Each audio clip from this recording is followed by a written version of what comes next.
Sa bawat bato, sa bawat ukit, at sa bawat history, may kwentong naghihintay na mabuhay muli. Welcome sa Kwento ni Joy. Sa panahon noong 1930. Ito ang lumang larawan ng J.P. Rizal Street, ang pangunahing lansangan ng lumang Makati.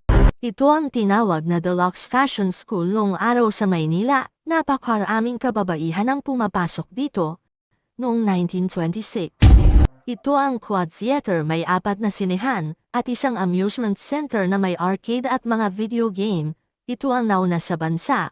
Ito ay nakatayo sa Makati. Ito ay kuha noong 1970. Ang malaking mukha ni Ferdinand Marcos sa kahabaan ng Aspiras-Palispis Highway sa Tuba, Benguet, Pilipinas ay tinatayang sinimulang gawin noong 1978 at ang instruktura ay natapos noong 1980.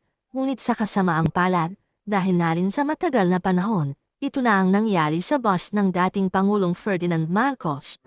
Ito ang view ng Pasig River. Ito ay larawan noong 1899.